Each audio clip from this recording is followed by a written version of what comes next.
Em março de 1997, a polícia da Califórnia entra numa mansão em Rancho Santa Fé e encontra uma cena impossível de esquecer. 39 corpos organizados em beliches cobertos por mantos roxos. Todos com o mesmo corte de cabelo, a mesma roupa e até mesmo o mesmo tênis. Eles não estavam mortos por acidente, nem assassinados. Eles fizeram aquilo com um objetivo claro. Acreditavam que estavam deixando seus corpos para embarcar numa nave espacial escondida atrás do cometa Hale-Bopp. Mas como isso aconteceu? Como um bando de pessoas conseguiu acreditar que eles estavam, tirando suas vidas para estarem indo viver numa nave espacial, espiritual, alguma coisa parecida com isso? Será que tudo isso realmente aconteceu e qual é a história por trás de uma das seitas mais bizarras que já estiveram nos Estados Unidos, a Heaven's Gate? O encontro de dois destinos. Marshall Harf Applewhite Jr., nascido no Texas em 1931, era filho de um ministro presbiteriano e cresceu com uma extrema rigidez religiosa. Estudou teologia, música e chegou a ser diretor de coral e professor universitário. Mas sua vida desmoronou quando foi demitido da Universidade de St. Thomas em Houston, acusado de manter um relacionamento com um aluno homem. Aquilo destruiu sua carreira e desencadeou uma crise de identidade profunda. Logo depois, Applewhite Jr. teve um colapso nervoso e foi internado.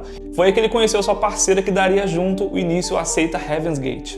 Foi nesse período conturbado que ele conheceu Bonnie Lou Needles, enfermeira e mãe de 4 filhos também do Texas. Bonnie nasceu em 1927, tinha uma curiosidade fora do comum por astrologia, espiritismo e ocultismo. Ela acreditava conversar com entidades espirituais, especialmente um ser chamado Irmão Francisco, um monge do século XIX. Em 1972, Applewhite e Bonnie se conhecem e imediatamente sentem algo cósmico. Segundo eles, aquela união já estava prevista por forças que estavam além do mundo humano. Nasce a Heaven's Gate.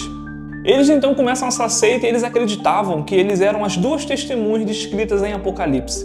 Eles também falavam que eles tinham uma missão especial, que era preparar o mundo para uma transição cósmica. Então eles começaram a viajar aos Estados Unidos através de uma van para então pregar a sua ideologia e a sua nova seita que estava sendo inaugurada. E eles naquele momento se intitulavam não mais com seus nomes originais, mas gostavam de ser chamados de Bo e Bip. A doutrina mudava constantemente, mas o eixo era sempre o mesmo. O corpo humano era apenas um veículo e eles precisavam transcender para um próximo nível.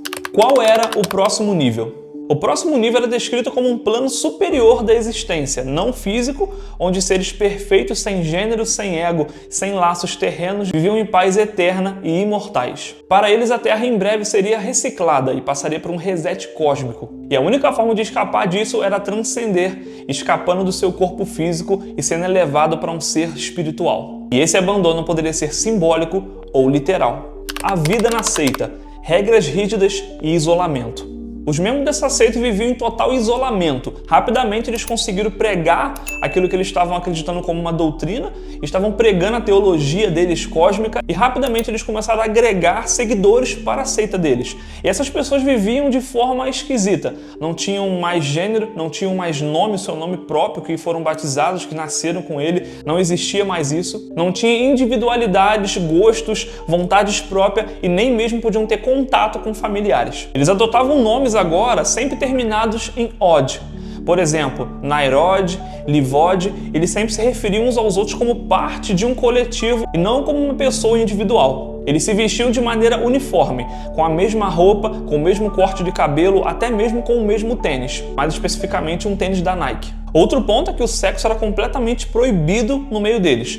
Vários membros se submeteram inclusive à castração voluntária e inclusive, pelos que dizem, o próprio líder Marshall Applewhite. Eles se viam totalmente num treinamento e o professor deles seria Applewhite, trazendo uma doutrina totalmente nova que iria fazer com que eles abandonassem o seu veículo, o corpo, para transcender para lugares cósmicos mais excelentes. Existem relatos também que Bonnie e Applewhite faziam até mesmo os testes com os seguidores deles. Existe um em específico que eles citam que existiu uma noite que eles falaram que os ETs, que os alienígenas, que esses seres de luz viriam buscá-los num dia à noite. Então eles falaram que todo mundo deveria ficar do lado de fora a madrugada toda porque ninguém sabia quando essa nave ia descer e ia levá-los. Então quando chegou de manhã, nada aconteceu, eles viraram para os seus seguidores e falaram que era simplesmente um teste para provar quem realmente estava acreditando e tendo fé de verdade na doutrina que eles estavam pregando.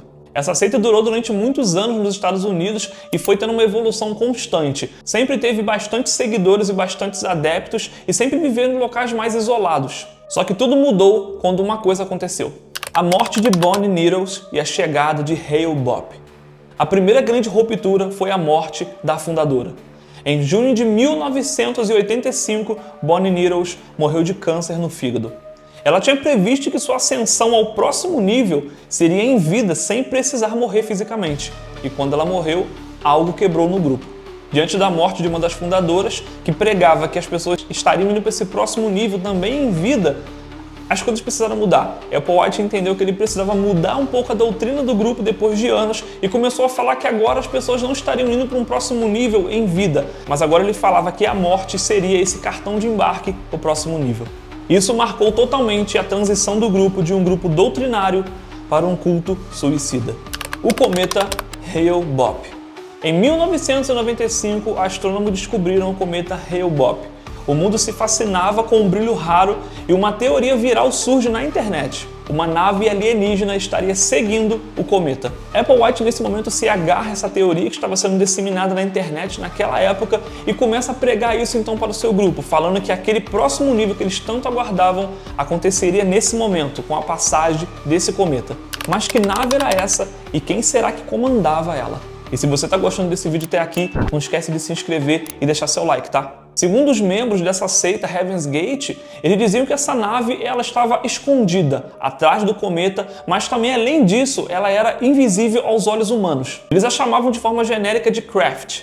Alguns textos internos referem-se a ela como o Next Level Craft. Eles acreditavam que seres superiores, chamados de nível evolutivo acima do humano, abreviado como Tela, estariam a bordo. Sim, eles tinham até mesmo termos próprios para falar sobre seres que na visão deles estariam acima do ser humano em relação à evolução espiritual e cósmica. Esses seres eram como anjos extraterrestres, sem sexo, sem identidade, de pura consciência. Só que para estar com eles, os seres humanos precisavam partir dessa vida, deixar os seus corpos para de fato transcender. Eles pregavam que eles precisavam descartar os seus veículos. A preparação final. A essa altura, eles já estavam decididos que eles precisavam ir para um próximo nível. Então eles alugaram uma mansão no rancho Santa Fé, na Califórnia. Eles chegaram até mesmo a gravar vídeos de despedidas e nesses vídeos todo mundo parecia muito tranquilo e muito certo daquilo que tinha decidido. Eles então organizaram a partida em grupos de 3. Cada grupo tomava um coquetel de fenobarbital, suco de maçã e vodka. E depois eles colocavam um saco plástico na cabeça para garantir que realmente eles deixariam um veículo para trás. Em grupos de 3 eles foram dando fim à sua vida. Sempre que um grupo terminava realmente o processo, vinha uma pessoa e cobria eles com um pano roxo. Você tem relatos que uma última pessoa ficou para trás, ela filmou tudo aquilo, guardou no VHS, enviou para a polícia e para a mídia e também tomou esse veneno. Quando a polícia chegou, todos estavam alinhados, limpos e organizados, e usavam patches com dizeres Heaven's Gate Away Team, como se fosse uma missão de exploração do Star Trek. Todos também usavam naquele momento um único tênis, o Nike Decade, um modelo muito comum na época que depois da Heaven's Gate usar nesse sacrifício macabro, acabou se tornando um sinônimo de algo muito ruim. O caso da seita Heaven's Gate não foi simplesmente um caso bizarro dos anos 90, mas ele mostrou como pessoas poderiam ser manipuladas por líderes extremamente sem escrúpulos e como o emocional fraco do ser humano poderia levar ele a fazer coisas inimagináveis. As pessoas nessa seita estavam completamente sem sentido na vida e buscavam uma explicação. Se tem relatos que eram pessoas que tinham uma formação, por exemplo, eram engenheiros, médicos, músicos. Até hoje o site oficial da seita está ativo, mantido por 2 ex-membros que ainda acreditam que Applewhite era um ser superior. Realmente muitos deles acreditavam que eles não estavam morrendo, mas estavam realmente indo para uma nave viver uma aventura cósmica. Agora a pergunta que fica é: como pode ser possível o ser humano cair em tanta enganação? Mas a verdade é que a seita Heaven's Gate mostra como o ser humano pode ser extremamente manipulável. Se essa história que te chocou e te deixou com um olhar de tipo, que coisa bizarra, você precisa ver também o caso das 2 irmãs silenciosas que acreditavam que elas eram um único ser e que uma delas precisava partir para que a outra ficasse livre e de fato conseguisse ser feliz. Se você quer saber sobre essa história, clica aqui no card e vai assistir.